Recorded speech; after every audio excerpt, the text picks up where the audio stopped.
अस्सलाम वालेकुम रहमतुल्लाहि व बरकातुहू। सो ऑर्गेनिक केमिस्ट्री का जो पहला लेक्चर है उसको हम स्टार्ट करने जा रहे हैं। तो पहले जो हम fundamental principles of organic chemistry इसको डिस्कस करेंगे, उसके बाद फिर हम हाइड्रोकार्बन को डिस्कस करेंगे। बाकी लेक्चर्स अल्हम्दुलिल्लाह कंप्लीट हो चुके हैं, ठीक है। तो ये लास्ट लेक्चर होगा, उसके बाद फिर मैं इंशाल्लाह अपलोड करना स्टार्ट कर दूँगा।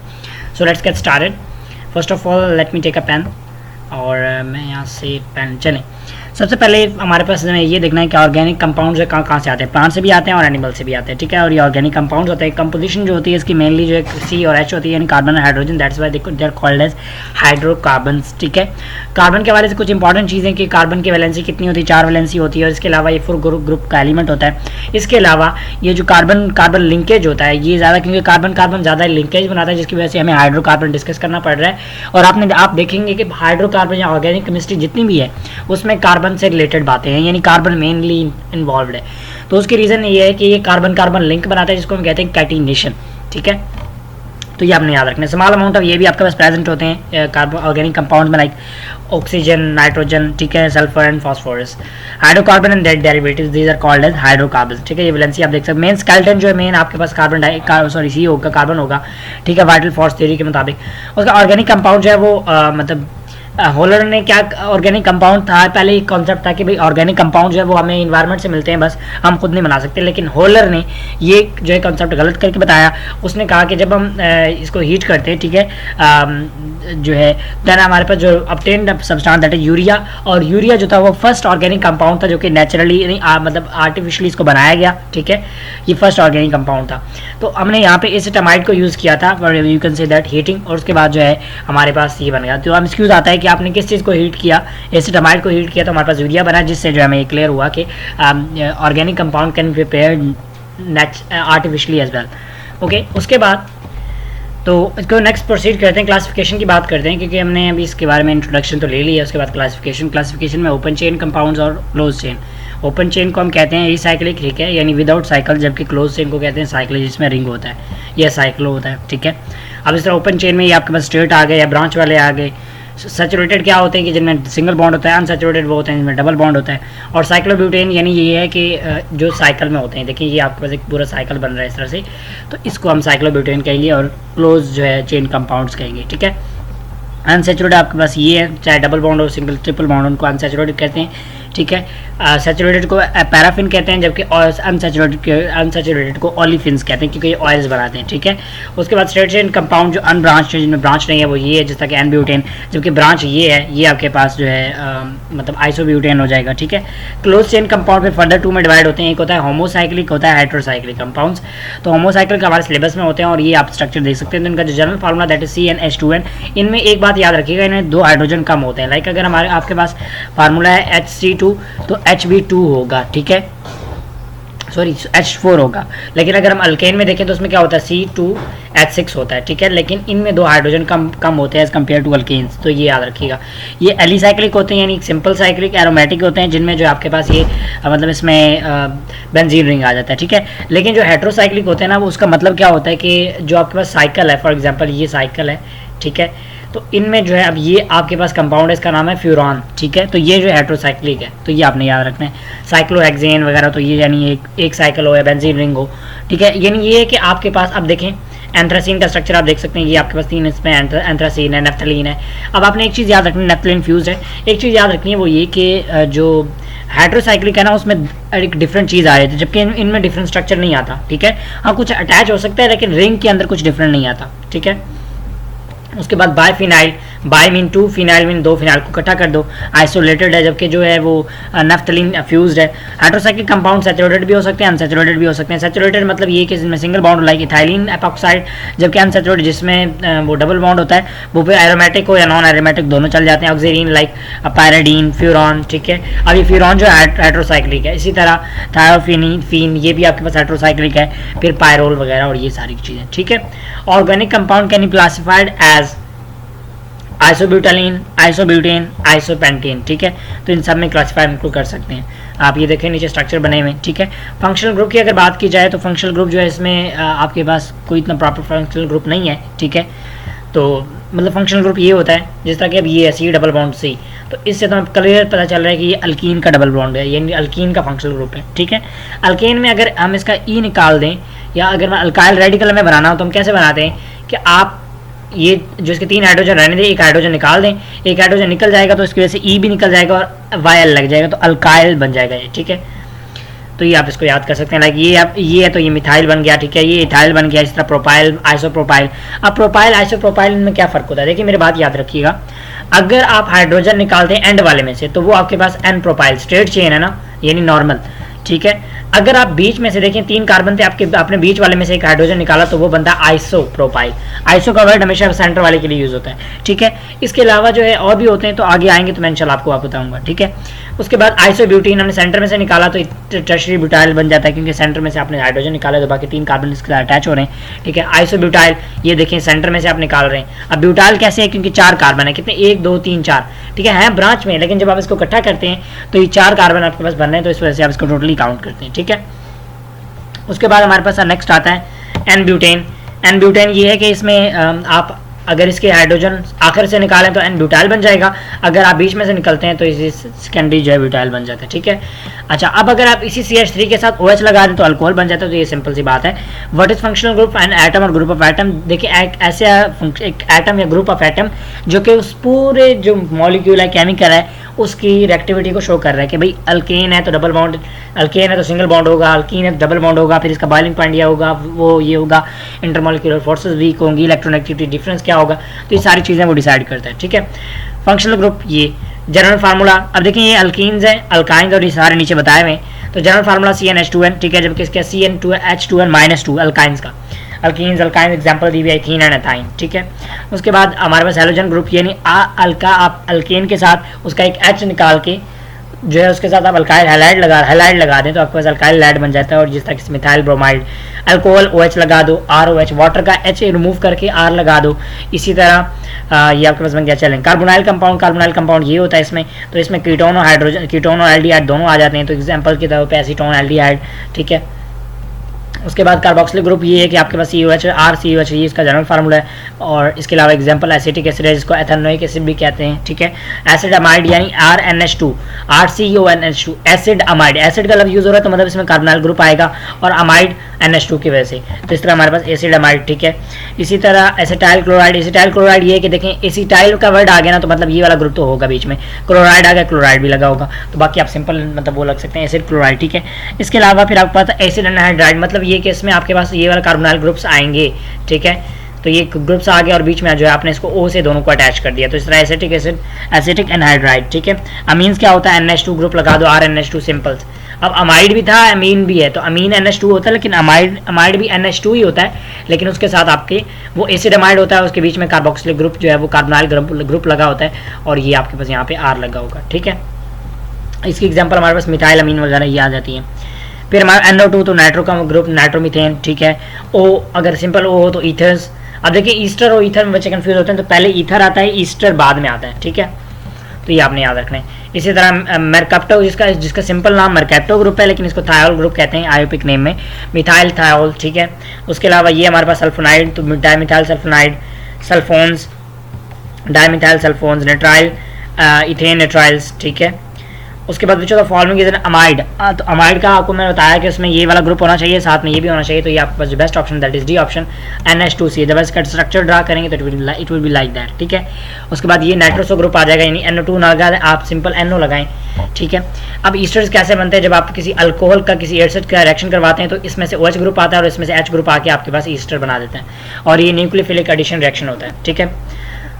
न्यूक्लियोफिलिक बल्कि ये इसमें से निकल जाते हैं, ठीक है, ये निकल जाते हैं, बाकी अटैच हो जाते हैं, तो न्यूक्लियोफिलिक जो है वो सब्स्टिट्यूशन रिएक्शन होता है, आप इसको ये कह सकते हैं, ठीक है। Which the following is a ketone, तो कीटोन कौन सा होगा इसमें देखें आप, जो आपके पास best option that is ketone. ये कार्बोक्सिलिक एसिड है, कीटोन है, जबकि एल्डिहाइड है, और ये आपके पास ईथर है। Which the following is a thio ethers, thio acid group लगा होगा, ठीक है, so D option is the best option. Select the organic compound which belong to the arene family, तो अरीन में से जो बेंजीन वाली फैमिली है उसको अरीन फैमिली कहते हैं, दैट इज C6H6, ठीक है। उसके बाद नेक्स्ट हमारे पास स्टार्ट हो रहा है सेकेंडरी मिथाइल, चलें इधर, primary alcohol nitrile and benzene ring, secondary alcohol nitrile and benzene ring, बल्कि यहाँ पे 3 स्ट्रक्चर दिए हैं और फिर हमें बताया जा रहा है कि इनका स्ट्रक्चर आप आइडेंटिफाई करें, ठीक है। नाम क्या बनेगा इसका बिल्कुल, तो अराइल रिंग तो बन रहा है बिल्कुल, ठीक है। और ये आपके पास कौन सा है, CH2CN, तो साइन न्यूट्राइल ग्रुप है, ठीक है, सियानोजो ग्रुप भी इसको कहते हैं, और ये आपके पास सेकेंडरी अल्कोहल है बिल्कुल। तो ये जो बी ऑप्शन है इसका बेस्ट ऑप्शन है। उसके बाद अराइल ये होता है कि जनरल सिंपलेस्ट जो है इसका मतलब जनरली इसको अराइल कहते हैं, वैसे इसका जो सिंपलेस्ट है ना वो है फिनाइल, जिसको हम कार्बोलिक एसिड भी कहते हैं। नोमेनक्लेचर ऑफ अल्केन्स, सिंपल आपने क्या करना है, पहला स्टेप आपने लंबी चेन को सिलेक्ट करना है, दूसरा स्टेप इसकी नंबरिंग कर लेनी है, तीसरा स्टेप आपने देखना है ब्रांच के साइड से नज़दीक है, चौथा स्टेप जो आपने नेमिंग करनी है, नेमिंग इस तरह करनी है कि ABC के मुताबिक। अब देखें फॉर एग्जांपल अगर हम यहाँ से स्टार्ट कर रहे हैं, इधर से नज़दीक है या इधर से कोई किसी साइड से भी ले लें, हम लिखते हैं 3, तो 3 5 डाईमिथाइल। अब डाईमिथाइल तो ठीक है, आप देखिए मिथाइल पहले आता है, इथाइल पहले आता है, तो इथाइल पहले आता है, तो इस वजह से ये इथाइल ग्रुप है, तो इस वजह से हम लगाएंगे 4 इथाइल 3 5 डाईमिथाइल, और ये आपके जितने भी कार्बन हैं हेक्सेन आ जाएगा, ठीक है। इसी तरह 4 मिथाइल 3 5 डाईमिथाइल हेप्टेन आ जाएगा, हेक्सेन तो 6 होता है, ठीक है। इसी तरह आपने नेक्स्ट इनकी भी करनी है, और ये आसान है, कोई इतना ज़्यादा मुश्किल नहीं है, तो ये आप देख सकते हैं यहाँ पे, आप इसको चेकआउट कर सकते हैं। मैं इसको ज़्यादा एक्सप्लेन नहीं करता, and we will proceed further. Nomenclature of alkenes and alkynes, ये अल्कीन्स होगा तो डबल डाई, अगर दो डबल बॉन्ड होंगे तो डाई इन हो जाएगा, अदरवाइज सिंपली इन हो जाएगा, ठीक है। बस फ़र्क इतना पड़ेगा, उसमें पेंटेन था जबकि इसमें पेंटीन हो जाएगा, बाकी कोई इसमें इतना मेन डिफरेंस नहीं है, स्टेप्स वही हैं। Nomenclature of cyclohexane, cyclo alkanes, ठीक है। साइक्लो एल्केन्स क्या होता है, सिंपल स्ट्रक्चर होते हैं, उनमें डबल बॉन्ड नहीं होता, ठीक है। साइक्लोप्रोपेन, साइक्लोब्यूटेन, मिथाइल साइक्लोप्रोपेन, आपने बस देखना है कि कौन सा ग्रुप लगा है, मिथाइल ग्रुप लगा हुआ है तो मिथाइल, बाकी साइक्लो का वर्ड यूज़ करना है और देखना है कितने कार्बन है, हर एंड पे कार्बन होता है, यहाँ पे कार्बन है, यहाँ पे कार्बन है, यहाँ पे कार्बन, यहाँ पे कार्बन, तो देखना है कितने साइड्स वाला है, ठीक है। अब ये 6 साइड्स वाला है, तो आपने इसका नाम रखा 1 2 4 ट्राई मिथाइल साइक्लोहेक्सेन। हेक्सेन क्यों, क्योंकि 6 साइड्स हैं तो 6 कार्बन है उस वजह से, ठीक है। इसके अलावा ये साइक्लोब्यूटेन, ब्यूटीन, क्योंकि डबल बॉन्ड यहाँ पे आ रहा है, अगर डबल बॉन्ड आ जाए तो आपने ब्यूटीन लिखना है, ठीक है। ट्रिपल बॉन्ड आ जाए ब्यूटाइन लिखना है। How many secondary carbon atom are present in methyl cyclopropane, तो मिथाइल साइक्लोप्रोपेन में जो सेकेंडरी है that is 2 carbon atoms are present there.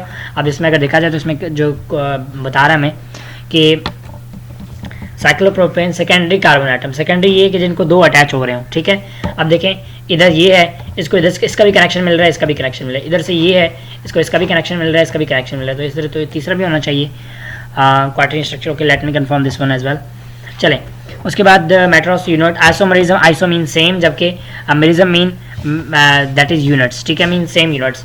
So the compounds which have the same molecular formula but different structure formula are called as isomers. The phenomena known as isomerism. अब मैं आपको बताता हूँ कैसे, देखें सिंपल सा ना, आपको सिंपल एग्जांपल ये है, देखें स्ट्रक्चर ये है, आप इसको इस तरह भी ड्रा कर सकते हैं, इसको इस तरह भी ड्रा कर सकते हैं, देखिए मतलब चीज़ एक ही है। आप ये कि बुक पकड़ें, बुक आपकी एक ही है, आप बुक को एक दफ़ा सीधा रखें, एक दफ़ा उल्टा रखें, डिफरेंस हो गया ना अब 2, ठीक है। तो यानी वो आप में डिफरेंस क्रिएट कर देता है उसमें, ठीक है। उसके बाद हमारे पास नेक्स्ट आता है, दैट इज़ यहाँ पे उन्होंने कुछ एग्जांपल्स दी हुई हैं, ठीक है। और ये 6 कार्बन 5 कार्बन, ठीक है, 4 3 यहाँ पे अल्केन्स। चलिए उन्होंने फार्मूला बताया है कि आप अल्केन्स के लिए क्या फार्मूला यूज़ करेंगे, तो आप अल्केन्स के लिए ये वाला फार्मूला यूज़ करेंगे 2n-4 + 1। अब जैसा कि मुझे ना चाहिए जो है मतलब कार्बन नंबर 4 का चाहिए, तो मैं क्या करूँगा, मैं करूँगा 2 4 -4 + 1, तो 2 का 0 हो जाएगा, ठीक है। 2 का पावर 0 हो गया तो मतलब 1 हो जाता है, 1 1, तो मतलब ये कि मेरे पास उसके जो है 2 फार्मूलाज हैं, ठीक है। तो यानी इसके लिए जो फार्मूला है that is 2 functional group, sorry isomers हैं 4 के। अगर मैं करूँ 9 के, यानी जो है मैं हेप्टेन के कर लेता हूँ 7 के, तो 7 के मैं करूँगा तो 7 - 2 7 - 4 + 1, तो 3 आ जाएगा, 2 की पावर 3 होता है 8 8 + 1 9, तो मतलब 9 जो है आप मेरे पास इसके आइसोमर्स आ जाते हैं, किसके, हेप्टेन के, ठीक है। Type of isomerism, so that is structural isomerism, और दूसरा स्टीरियो आइसोमरिज्म। ये रेफरेंस यूज़ करते हैं, जबकि इसमें कोई रेफरेंस वगैरह यूज़ नहीं करते, बस आप देखते हैं कि जो फिजिकल अपीयरेंस है वो मतलब किस तरह है उसका, ठीक है, स्ट्रक्चर में क्या डिफरेंस है। जबकि इसमें आप वो यूज़ करते हैं, इसमें स्पेशली जो ऑप्टिकल एक्टिविटी यूज़ की जाती है, ठीक है। जिस तरह कि हमारे पास जो पहले आप स्ट्रक्चर वाले की बात करें, चेन आइसोमर्स, फिर स्केलेटल आइसोमर्स। तो चेन आइसोमर्स में अगर देखा जाए तो लाइक हमारे पास कार्बन है, तो कार्बन के 2 हमारे पास आइसोमर्स हैं, सॉरी कार्बन नंबर 4 के 2 आइसोमर्स हैं, ठीक है, नियो ब्यूटेन एंड आइसोब्यूटेन। उसके बाद पोजीशन आइसोमर्स, ठीक है। जरा चलें पहले बात कर रहे थे चेन आइसोमर्स की, तो डिफरेंस कहाँ पे होगा, डिफरेंस होगा स्ट्रक्चर में, ठीक है, कि मतलब चीज़ तो एक ही है, बस आप उसको आगे पीछे कर दें, एक दफ़ा स्ट्रेट कर दें, एक दफ़ा छोटा कर दें, एक दफ़ा बड़ा कर दें। तो ये जो आपके पास चेन आइसोमर्स, पोजीशन आइसोमर्स, उसमें ये है कि आप डबल बॉन्ड की जो डबल बॉन्ड या कोई भी फंक्शनल ग्रुप है उसकी पोजीशन चेंज कर दें। देखिए यहाँ पे 2 पे लगा हुआ था, यहाँ पे मैंने 3 पे कर दिया, ठीक है, मतलब यहाँ पे 1 पे 1 ब्यूटीन था, यहाँ पे 2 ब्यूटीन है, चीज़ वही है, बस मैंने थोड़ा बॉन्ड को आगे फंक्शनल ग्रुप को छेड़ा है। तो ऐसा जो है पोजीशन आइसोमर्स में आ जाता है, जिस तरह 1 प्रोपेनॉल 2 प्रोपेनॉल, ठीक है। अच्छा, इसके अलावा ना कार्बोक्सिलिक एसिड और एल्डिहाइड वगैरह ये शो नहीं करते, अमीन्स शो करते हैं, और इसके अलावा जो है आपके पास शो करते हैं दैट इज साइक्लो एल्केन्स जो है शो करते हैं। Functional group isomerism, functional group ही चेंज कर दो, एक में फंक्शनल देखें स्ट्रक्चर सिर्फ यही है, एक में स्ट्रक्चर OH का बन जाता है, एक में ईथर का बन जाता है, तो इसलिए जो है आपके पास फंक्शनल ग्रुप दोनों में चेंज है, तो वो आपके पास हमेशा फंक्शनल ग्रुप आइसोमरिज्म होगा, ठीक है। ये बहुत इंपॉर्टेंट है, एमसीक्यू में आता रहता है। तो कौन कौन से शो करते हैं, अल्कोहल शो करते हैं, ईथर शो करते हैं, एल्डिहाइड कीटोन शो करते हैं, कार्बोक्सिलिक एसिड ईस्टर शो करता है, अल्कीन एंड साइक्लोअल्केन्स जो है वो शो करते हैं, ठीक है। उसके बाद ये आप स्ट्रक्चर जहाँ पे चेकआउट कर सकते हैं, कोई इतना ज़्यादा इसमें वो नहीं है।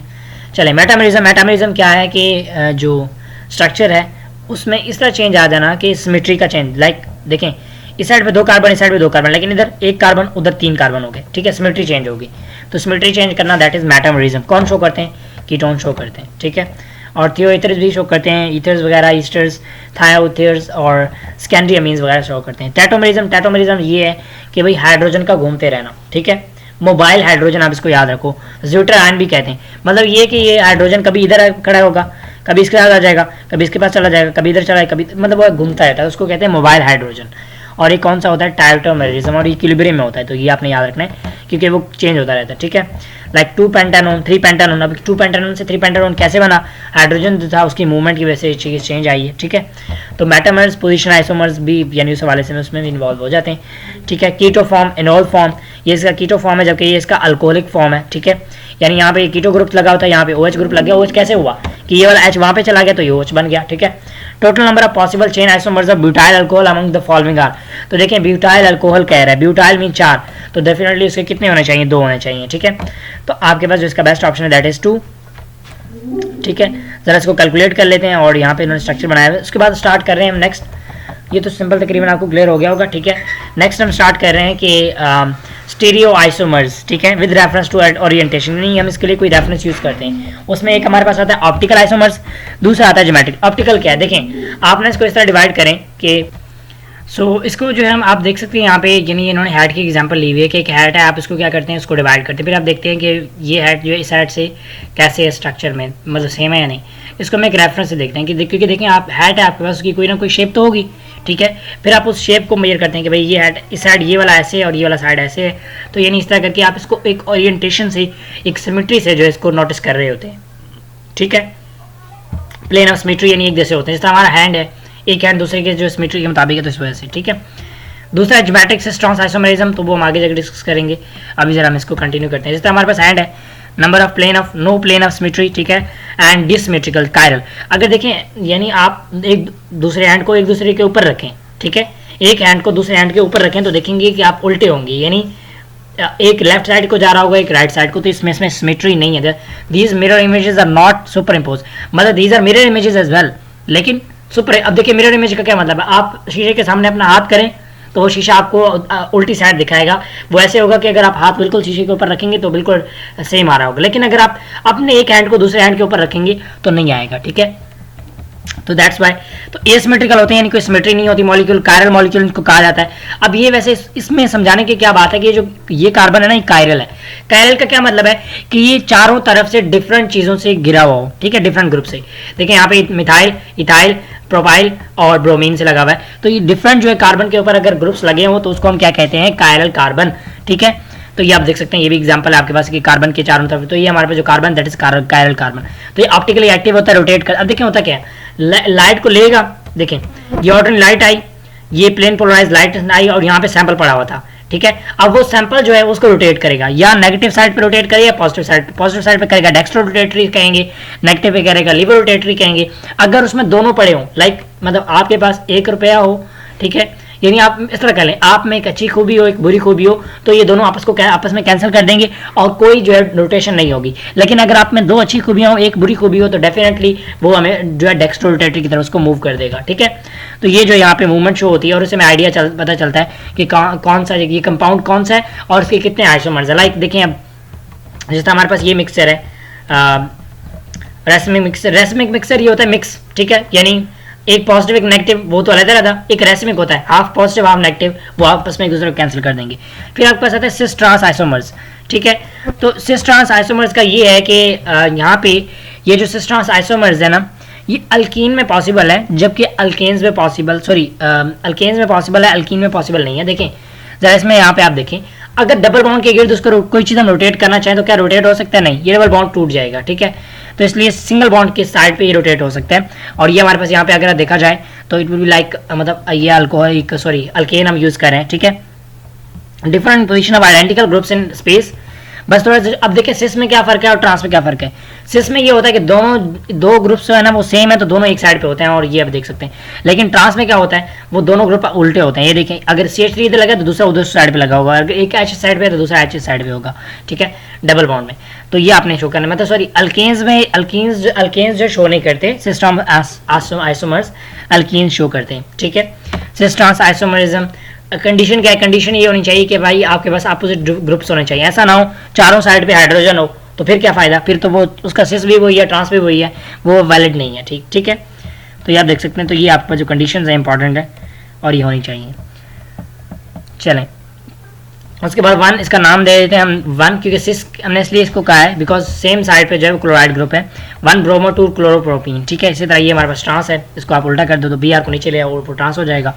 अब होती क्या है, जो सिस ट्रांस आइसोमरिज्म है ना, उसमें जो सिस है ना ये स्टेबल नहीं होता, जबकि ट्रांस स्टेबल होता है। मेरी वो इस तरह ना, देखें ये सिस है, सिस में दोनों जो ग्रुप एक जैसे ग्रुप एक साइड पे प्रेजेंट है वो एक दूसरे को रिपेल करेंगे, जिसकी वजह से अनस्टेबिलिटी बढ़ जाएगी। लेकिन ट्रांस में वो एक दूसरे के अपोजिट है, तो इस वजह से कोई रिपेल नहीं होगा, कोई जो है मैग्नेटिक मूवमेंट नहीं होगी, ठीक है, जिसको डॉपलेट मूवमेंट भी कहते हैं। तो वो इस वजह से जो हमारे पास मतलब जो ट्रांस है वो ज़्यादा स्टेबल होता है। नंबर ऑफ आइसोमर्स है C2H2Br including geometric isomers. So there are 3 isomers, ठीक है, यानी इसमें दो सिस के दो, एक सिस का एक ट्रांस का और एक सिंपल। ये आपके पास जो है उसका आ जाएगा ट्रांस, ठीक है। या बल्कि इसको आप इस तरह कर लें कि ये बल्कि ट्रांस नहीं आएगी तो सिंपल आएगा, ठीक है। ये जो है सिस में आ जाएगा और ये ट्रांस में आ जाएगा, ठीक है। याद देख सकते हैं। Which of the following compound show geometrical isomerism. So here you know cycloalkanes show geometrical isomerism, ठीक है। और में कंडीशन क्या है कि दोनों अपोजिट ग्रुप हो। अब ये भी शो करता है लेकिन अपोजिट ग्रुप नहीं है, इसमें भी अपोजिट ग्रुप नहीं है, इसमें तो ग्रुप ही नहीं है, ठीक है। तो इस वजह से अपोजिट ग्रुप का होना लाजमी है। साइक्लोहेक्सेन साइक्लोअल्केन सिस ट्रांस आइसोमरिज्म जो है ये शो करते हैं, ठीक है। उसके बाद उन्होंने यहाँ पे थोड़ा सा स्ट्रक्चर को एक्सप्लेन किया हुआ है, चलें इतनी ज़्यादा इंपॉर्टेंट नहीं है। चलें उसके बाद जो हमारा स्टार्ट हो रहा है दैट इज़ हाइड्रोकार्बन, ठीक है। सो let's get started with the hydrocarbon. Will make 2 chapters 2 video lectures of that one, and उसमें ये कि हो सकता है 3 भी बन जाए, लेकिन अभी जो है हमारा वो है कि हम इसको 3 ही वीडियोस 2 वीडियोस में कन्वर्ट करेंगे। तो ये इस वीडियो का भी हम कंटिन्यू रखते हैं। सो इसको कंटिन्यू करते हैं। और केमिस्ट्री ऑफ हाइड्रोकार्बन्स, ठीक है, अल्केन्स, इनको पैराफिन्स भी कहते हैं because they show substitution reaction and they have little reactivity toward any kind of reaction, ठीक है। इसके अलावा लीनियर ओवरलैपिंग होती है because they are sigma bonds all over there in this compound and you can say that in this. तो so we can say inertness of sigma bond highly inert होता है, ठीक है, जिसकी वजह से वो इसकी रिएक्टिविटी को और मजीद कम कर देता है, ठीक है। और इनमें इलेक्ट्रोनेगेटिव डिफरेंस भी वो बहुत कम है कि जिसकी वजह से हम कह सकें कि इसकी रिएक्टिविटी होती है तो वो भी कम है, ठीक है। Halogenation mean addition of halogen free radical substitution reaction जो है शो करता है। जनरली सब्स्टिट्यूशन रिएक्शन शो करता है, लेकिन यहाँ पे ये जो है फ्री रेडिकल सब्स्टिट्यूशन रिएक्शन भी शो करता है, ठीक है। मतलब है तो सब्स्टिट्यूशन रिएक्शन ही, लेकिन जिसमें फ्री रेडिकल फॉर्मेशन होती है उसमें बनना होता है, ठीक है। उसके बाद बॉन्ड क्लीवेज, बॉन्ड का टूटना 2 टाइप से होता है, bond homolytic fission and heterolytic fission.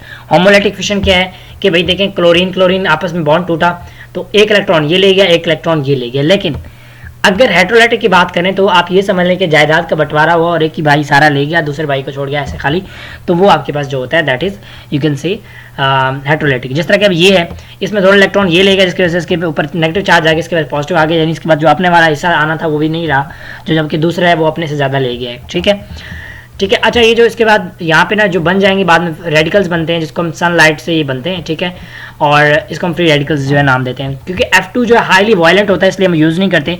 जो ज़्यादा हम यूज़ करते हैं मॉडरेट होते हैं वो यूज़ करते हैं क्लोरीन और ब्रोमीन, यानी सब्स्टिट्यूशन रिएक्शन में आयोडीन जो है बहुत कम है, इसकी वजह से बहुत कम रिएक्टिविटी है उसकी भी, तो इस वजह से उसको हम यूज़ नहीं करते। तो ये 2 ही यूज़ होते हैं, ठीक है।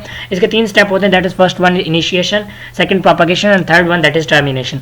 इनिशिएशन क्या है कि भाई फ्री रेडिकल बनना है, तो कैसे बनेगा, जो है सनलाइट यूज़ होगी, 2 क्लोरीन या कोई भी रेडिकल मतलब कोई भी हैलोजन आ जाएगा, वो डिवाइड हो जाएंगे आपस में, ठीक है, होमोलिटिक फिशन होगी और ये हमारे पास रेडिकल्स बना देंगे। तो हमेशा याद रखिएगा होमोलिटिक फिशन जो है ये यहाँ पे याद रखिएगा, होमोलिटिक फिशन जो है वो रेडिकल बनाता है, फ्री रेडिकल बनाता है, जबकि हेटेरोलिटिक फिशन हमेशा जो है वो आयंस बनाता है। अब अगर यहाँ पे देखा जाए तो ये आयंस है, ठीक है, जबकि ये जो हमारे पास फ्री रेडिकल्स हैं, तो ये याद रखिएगा। अब देखिए यहाँ पे अगर फ्री रेडिकल्स बन रहे हैं तो मतलब ये कॉन्सेप्ट में जो है वो है क्या कह सकते हैं आपके क्लीवेज है, दैट इज होमोलिटिक, ठीक है, होमो मीन सेम लिटिक।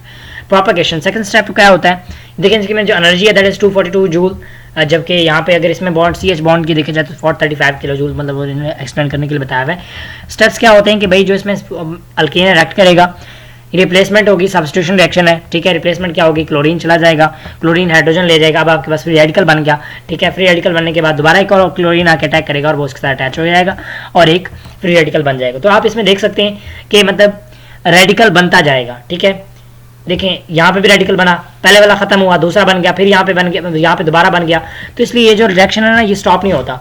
फिर हम क्या करते हैं कि ये आगे में मजीद चलता रहता है, ये देखें यहाँ पे फ्री रेडिकल, फिर यहाँ पे फ्री रेडिकल, आप इसको जितना चलाते जाएंगे ये चलता जाएगा, फिर यहाँ पे देखा जाए फ्री रेडिकल, फिर इसी तरह फिर फ्री रेडिकल, तो ये सेक्शन स्टॉप नहीं होता। फिर जो हमारा नेक्स्ट स्टेप आता है दैट इज टर्मिनेशन। टर्मिनेशन में क्या करते हैं कि हम 2 फ्री रेडिकल को इकट्ठा कर देते हैं, देखें ये भी फ्री रेडिकल, ये भी फ्री रेडिकल, इकट्ठा किया, खत्म, अब कोई फ्री रेडिकल नहीं बनेगा। इसी तरह अगर क्लोरीन क्लोरीन में बन रहा है तो आप उसको भी इकट्ठा कर दो, ये आप देख सकते हो फ्री रेडिकल जिनके ऊपर डॉट है फ्री रेडिकल है, इकट्ठा किया, सब खत्म, ठीक है। इसके अलावा इसी तरह यहाँ पे ये भी दोबारा इन्होंने दिखाया हुआ, तो ये भी सब खत्म, ठीक है। Termination step in chlorination of methane. तो टर्मिनेशन स्टेप क्या होता है कि भाई 2 रेडिकल को इकट्ठा कर दे, देखिए ये नहीं होगा, ठीक है, ये भी नहीं है, ये एक सिंपल है और ये रेडिकल है, जबकि इसमें दोनों रेडिकल्स हैं, ये भी रेडिकल है, ये डॉट बना हुआ डॉट रेडिकल को शो करता है, तो इस वजह से जो है आपका C option is the best option there. Extent of elimination of alkynes depend upon the factor that is intensity of UV light accelerate the reaction. Intensity पे डिपेंड करता है कि जो है कंसंट्रेशन ऑफ X2 यूज उस पर depend करता है, टेम्परेचर पर डिपेंड करता है, किस पे, तो सबसे ज़्यादा जो है मतलब डिपेंड करता है that is on concentration of X2 use, यानी जितना आप हेलोजन यूज करेंगे उस पर डिपेंड करता है ये चीज़, ठीक है। उसके बाद अल्कीन स्टार्ट हो रहे हैं, that is we can call as olefins, double bond होता है, ऑयल्स मेकिंग में यहाँ काम होता है, ऑयल फार्मिंग होता है, इस वजह से ये कहा जाता है reactivity due to pi bond. देखिए पाई बॉन्ड की वजह से रिएक्टिविटी भी होती है, सिग्मा बॉन्ड की वजह से होती है, सिग्मा बॉन्ड की वजह से तो कम होती है लेकिन पाई बॉन्ड की वजह से होती है, ठीक है। और ये जो रिएक्शन शो करते हैं मैं आगे जाके आपको बताऊंगा। चलें, इलेक्ट्रॉन से एक्सपोज होते हैं, बिकॉज पाई जो है वो पाई में इलेक्ट्रॉन्स होंगे तो वो हाईली एक्सपोज होते हैं। देखिए 2 बॉन्ड है, एक पाई बॉन्ड है, एक सिग्मा बॉन्ड। तो पाई बॉन्ड जो है एक बॉन्ड बड़ी जल्दी टूट जाता है, जबकि सिग्मा बॉन्ड स्ट्रॉन्ग होता है, लेकिन पाई एज कम्पेयर टू सिग्मा बड़ा वीक होता है। फिर है प्रिपरेशन ऑफ अल्कीन्स। सबसे पहला डिहाइड्रेशन ऑफ अल्कोहल्स। अल्कोहल्स में आप वाटर ऐड कर दो, ठीक है, या मतलब उसमें डिहाइड्रेशन वाटर निकाल लो, तो आप जब वाटर निकालोगे तो इसमें जो ये डबल देखें ये वाला वाटर जब निकलेगा तो इधर से OH ले जाएगा और इसका जो बॉन्ड है वो एक ट्रांसफर हो जाएगा, तो ये डबल बॉन्ड बन जाएगा, ठीक है। एज ऑफ डिहाइड्रेशन, तो यानी अगर देखा जाए तो tertiary, secondary and primary then simple one, तो इस तरह जो आप इसको कर सकते हो। और स्पेशली यूज़ क्या करते हो आप 85% यानी 3 इस स्टेप में डिवाइड करते हो इसको, ठीक है।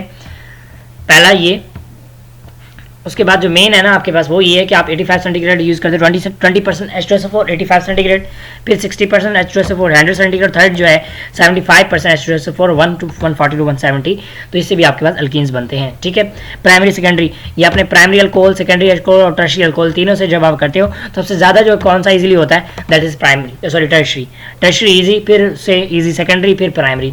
तो सबसे मुश्किल कौन सा होता है, प्राइमरी होता है, इस वजह से उसके लिए आपको यहाँ 75% H2SO4 यूज़ करना पड़ता है और टेम्परेचर भी हाई रखना पड़ता है, ठीक है। आप देखेंगे यहाँ पे 85, यहाँ पे 100 और नीचे वाले में 140 to 170 तक चला गया। तो following use for not use for the dehydration of alcohols. So HNO3 को आप यूज़ नहीं कर सकते, ठीक है। डिहाइड्रेटिंग एजेंट्स जो हो सकते हैं वो हो सकते हैं P4O10, P2O5, H2SO4, H3PO4 और Al2O3, ये आप जो है डिहाइड्रेटिंग एजेंट्स जो है यूज़ कर सकते हैं, बट यहाँ पे HNO3 को यूज़ नहीं कर सकते, वो एक एसिड है, ठीक है। उसके बाद हेलोजिनेशन मींस वाटर भी रिमूव करो और हेलोजन भी रिमूव करो, तब आपके पास, अब हेलोजन किसके रिमूव करेंगे, डेफिनेटली जिसके पास हेलोजन होगा, और हेलोजन किसके पास होता है, अल्काइल हाइड्राइड के पास होता है, ठीक है। अल्कोहलिक KOH यूज़ करोगे। अब ये जरा एक यहाँ पे मेरा सवाल है आपसे, बहुत इंपॉर्टेंट बड़ा मजे का क्वेश्चन है, मुझे ये बताओ, हमने चले बल्कि वो लेक्चर अभी आप बाद में सुनेंगे, चले मैं आपको पहले आपसे पूछ रहा हूँ, अल्कोहलिक KOH किस रिएक्शन में यूज़ करते हैं, SN2 में करते हैं, E2 में यूज़ करते हैं। मैंने आपको एक ट्रिक बताई हुई उस नेक्स्ट वीडियो में, जब ये अल्काइल हाइड्राइड वाला चैप्टर आएगा उसमें मैंने ट्रिक क्या बताई है कि भाई जो अल्कोहलिक KOH होता है ना वो एक ऐसे रिएक्शन में यूज होगा जिसमें अल्कोहल नहीं बनेगा। अब मुझे बताओ SN2 में अल्कोहल बनता है या E2 में अल्कोहल बनता है? SN2 में, ठीक है। तो मतलब E2 में आप अल्कोहलिक KOH यूज करते हो लेकिन उसमें डबल बॉन्ड बनता है, अल्कोहल नहीं बनता, तो ये अपने याद रखना है। तो ये कौन सा रिएक्शन है? E2 रिएक्शन है यहाँ पे, यानी ये जो डिहाइड्रोजनेशन है ना, ये E2 रिएक्शन है, ठीक है। और 100 सेंटीग्रेड आप इसके लिए टेम्परेचर यूज करते हो। इससे आप जो है वाटर भी निकालते हो, इसकी वजह से हाइड्रोजन वो होता है और यहाँ पे डबल बॉन्ड बन जाता है और साथ में जो है क्लोरीन भी निकल जाता है, ठीक है। KCl आप यूज करते हो, KH यूज करोगे तो OH उसमें ऐड हो जाएगा, तो वो वाटर भी निकल जाएगा और इधर से वो भी, ठीक है। उसके बाद डीहैलोजिनेशन, मतलब हैलोजन निकाल लो किससे? वेसिनल डायल। वेसिनल क्या है कि भाई दो कार्बन कट्ठे हैं, उनके साथ आप जो है वो क्लोरीन लगा दो, ब्रोमीन लगा दो, मतलब एडजेसेंट कार्बन पे जो है लगे हो। पहले एक से निकालोगे सिंगल बॉन्ड आ जाएगा। ये रिएक्शन 2 स्टेप में होता है, ठीक है। मेथनॉल आप यूज करते हो, जिंक भी यूज करते हो। जेमिनल क्या होता है कि एक ही कार्बन पे दो क्लोरीन लगे हों, लेकिन जो वेसिनल होता है वो होता है कि आप मतलब एडजेसेंट कार्बन पे लगे हो, ठीक है। अच्छा, अब यहाँ पे ना एक इंपॉर्टेंट चीज़ है, ये 2 स्टेप में होता है। पहले स्टेप में क्या होता है कि ये क्लोरीन निकलेगा, ठीक है, और यहाँ पे जो है CH जो है एक क्लोरीन निकलेगा, फिर दूसरा स्टेप होगा, दूसरा क्लोरीन निकलेगा, फिर डबल बॉन्ड आएगा। डायरेक्ट डबल बॉन्ड नहीं आता। उसके बाद calls electrolytic method. So what is that कि आप जो है एक मतलब Na आप इसमें यूज एक सब्सटेंस यूज करो, ठीक है, इसका ऑक्सीडेशन करो, और एनोल ये इसको नाम इसका दिया हुआ है। स्पेशली इसका एनाइजेशन करते हैं। एनाइजेशन करने से क्या होता है कि आपके पास ये एक इंटरमीडिएट बन जाता है, ठीक है। आप इसको जब फर्दर वो करते हो तो मतलब जो इस पर स्पेशली मतलब फर्दर ऑक्सीडाइज करते हो, that will convert it into, और ये जो रिक्वायर्ड हमारे पास प्रोडक्ट्स है उसमें कन्वर्ट हो जाता है, ठीक है। रेडिकल्स बन जाते हैं, ये आप देख सकते हो रेडिकल है। रेडिकल बनने के बाद जो है ये आपके पास CH2 यानी ये भी आपके पास अल्कीन्स बना देते हैं, कार्बन डाइऑक्साइड साथ रिलीज होता है। उसके बाद partial hydrogenation of alkynes. Alkynes मतलब हाइड्रोजनेशन, हाइड्रोजन की एडिशन जो हमेशा PTNA उसकी वजह से होगा, प्लैटिनम उसके वजह मतलब यूज़ होता है, ठीक है। इसके अलावा लिंडलास कैटलिस्ट, तो इन सब में भी ये यूज़ होता है, ठीक है। यानी आपने अल्काइंस यूज़ किया और अल्काइंस की जब आपने हाइड्रोजनेशन की तो उससे आप जो है आपके पास 6 अल्कीन्स जो है वो फॉर्म हो गए, ठीक है। उसके बाद नेक्स्ट है दैट इज़ कि आपने मतलब ये भी हाइड्रोजन ऐड किया इसमें, बस थोड़ा सा जो कंडीशंस है वो चेंज कर दी, ये फिर आपके पास ट्रांस जो है वो सिस बना रहा था, जबकि ये ट्रांस बनाएगा। Addition reaction, addition of hydrogen. अब ये जो अल्कीन्स के रिएक्शंस हैं वो स्टार्ट हो चुके हैं। तो हाइड्रोजन का रिएक्शन हमेशा हाइड्रोजनेशन रिएक्शन जो है वो PT या PD की मदद से होगा, या निकल भी यूज़ करते हैं, उसके लिए 200 to 300 सेंटीग्रेड टेम्परेचर होता है, तो ये दोबारा अल्केन्स में कन्वर्ट हो जाएगा, ठीक है।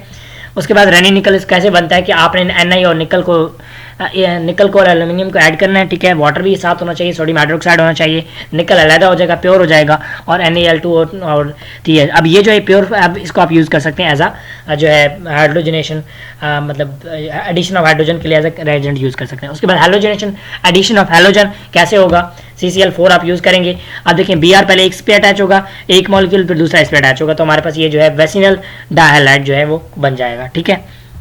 रेडिश ब्राउन डिसअपियरेंस, अनसेचुरेशन, यानी KOH इसमें हम यूज़ करते हैं। जो रेडिश ब्राउन कलर होता है ब्रोमीन का वो डिसअपियर होता है, जिसकी वजह से हमें पता चल जाता है कि इसमें अनसेचुरेशन है या नहीं, ठीक है। ये इसका एप्लीकेशन है। Addition of H2, addition of H2SO4, ठीक है। अब देखिए H2O ना, यहाँ पे ये रिएक्शन का मैकेनिज्म करके बताया हुआ। अदरवाइज सिंपल रिएक्शन क्या होता है कि ये रिएक्शन लिखा होगा, वाटर ऐड कर रहे होंगे, और किसकी मदद से ऐड कर रहे होंगे? H2SO4 की मदद से, और वो कन्वर्ट किस में हो जाता है? अगर आखिर में देखा जाए तो अल्कोहल ही बनता है, ठीक है। ये रिएक्शन उन्होंने 2 स्टेप में करके दिखाया हुआ है, लेकिन मैंने आपको जनरली करके बता दी है। उसके बाद नेक्स्ट हमारे पास है कि यहाँ पे बल्कि वही चीज़ बताई हुई है, ठीक है। 10% H2SO4 यूज़ होगा तो वो अल्कोहल्स में गैस को कन्वर्ट कर देगा, ठीक है। Reaction with hydrogen halide, HBr के साथ रिएक्शन करवाओ तो A के साथ H अटैच हो जाएगा, A के साथ Br अटैच हो जाएगा, और ये आपके पास अल्काइल हैलाइड बन जाएगा, ठीक है। सिंपल सा एक कॉन्सेप्ट है, इसमें कोई सिमेट्रिकल एल्कीन होने चाहिए तो उसमें ये होगा। उसके बाद मार्कोनिकॉव रूल। मार्कोनिकॉव रूल क्या कहता है? मार्कोनिकॉव रूल ये कहता है कि भाई अगर आपके पास अगर आप कुछ ऐड कर रहे हो तो हमेशा अपने याद रखना है कि जो पॉजिटिव पार्ट है वो उसके साथ अटैच करना है जिसके हाइड्रोजन ज़्यादा हो, जो नेगेटिव पार्ट है उसके साथ अटैच करना है जिसके हाइड्रोजन कम हो। देखें यहाँ पे पार्शियल पॉजिटिव कौन सा? हाइड्रोजन, तो इसने H के साथ इसके साथ अटैच होना है, इसके साथ होना है, क्योंकि इसके साथ H ज़्यादा है। अगर Br पे नेगेटिव है तो इसने जाके इसके साथ अटैच होना है, क्योंकि उसके पास हाइड्रोजन कम है। इसको मार्कोनिकॉव रूल कहते हैं, ठीक है। आपको बताया H में, अब H2O में जो H है वो पार्शियल पॉजिटिव, जबकि OH जो है पार्शियल नेगेटिव होता है, ठीक है। और ये जो आपके पास बन जाएगा that is 2 bromopropene. Addition of oxygen, यानी आप इसको कह सकते हैं कि ऑक्सीडेशन रिएक्शन होगा, Ag2O इसकी मदद से होगा, मतलब और 300 सेंटीग्रेड, ठीक है। अल्कोहल में इसको अल्कीन्स में ऐड करेंगे तो इथाइलिन एपॉक्साइड बन जाएगा, ठीक है। उसके बाद नेक्स्ट है हाइड्रोक्सिलेशन, इसको हम बायो टेस्ट भी कहते हैं। 1% अल्कलाइन KMnO4 पिंक सोल्यूशन में यूज़ होता है, जो कि जब बाद में आकर डिसअपियर हो जाता है। और ये होता कैसे कि भाई अल्कीन्स में KMnO4 ये इसके साथ रेजेंट के तौर पे यूज़ करो, H2O ऐड करो, ठीक है, तो ग्लाइकोल का जो आपके पास फार्मूला बन जाता है। उसके बाद ऑक्सीडेटिव क्लीवेज, यानी ऑक्सीडेशन की वजह से क्लीवेज बॉन्ड का टूट जाना, ठीक है। तो इसमें हम KMnO4 यूज़ करते हैं, OH की बेसिक मीडियम की उसमें ऑक्सीडेशन होती है और ये कन्वर्ट हो जाता है, जो आपके पास लास्ट में बन जाएगा that would be like CH3CO। और ये कौन सा कंपाउंड है, ये आपके पास एसिटिक एसिड है, यानी कार्बोक्सिलिक एसिड में कन्वर्ट हो जाता है, ठीक है। अब इस रिएक्शन को आप रिवर्स भी कर सकते हो। पॉलीमराइजेशन रिएक्शन क्या है कि आप जो है छोटी उससे जो है वो करके पॉलीमराइज बना सकते हो, पॉलीमर्स बना सकते हो, पॉलीथाइलिन, ठीक है, वगैरह। सो 100 ATM pressure traces of O2। अब इसमें जो ये 400 सेंटीग्रेड आप टेम्परेचर यूज़ करते हो और ये बॉन्ड यहाँ पे सिंगल हो जाता है, ठीक है। अच्छा, ये जो है ये कहाँ पे यूज़ होता है, ये आपने थाइलिन, ग्लाइकोल वगैरह उसके बारे में सुना होगा, वो सारा जो है इसमें यूज़ होता है। और ये जो इसके गुड क्वालिटी के लिए एज रेजेंट यूज़ होते हैं, ठीक है। ये आपने अगर इन्वायरमेंटल केमिस्ट्री पढ़ा होगा, इन्वायरमेंटल इंडस्ट्रियल केमिस्ट्री पढ़ा हो फर्स्ट ईयर में, सॉरी सेकंड ईयर में केमिस्ट्री में, तो उसमें ये चीज़ें आपको यहाँ पे भी याद होंगी, ठीक है। गुड क्वालिटी इसमें इन्वॉल्व होती है। उसके बाद product of oxidation of two butene with cold and hot KMnO4 that is diols, means 1-2 diols carboxylic acids बनते हैं आपके पास, ठीक है। यहाँ पे HgIO4, तो ये आप इसमें स्पेशली यूज़ करते हो, ठीक है। हम इसका आगे देखेंगे, हो सकता है आगे रिएक्शन उन्होंने दिया हो। चलें, कोल्ड 1% अल्कलाइन KMnO4 तो आपको हाइड्रोक्सिलेशन यानी डायोल्स बनते हैं। अगर हॉट हो तो आपके पास oxidative cleavage that is carboxylic acid. तो यानी दोनों कंडीशन है, अगर कोल्ड हो तो क्या बनेंगे डायोल्स, अगर हॉट हो, ठीक है, तो क्या बनेंगे ऑक्सीडेटिव क्लीवेज होगी। उसके बाद स्टार्ट हो रहा है अल्काइंस, ठीक है। तो अल्काइंस को स्टार्ट कर लेते हैं। Okay, let me check 41, 51, 20 pages are remaining, so we have 51 slides of that, 51 pages, so 20 pages are remaining and we have done 31 pages, so I think so that's enough. Until the next video, take care, and the next video में इंशाल्लाह remaining को start करेंगे।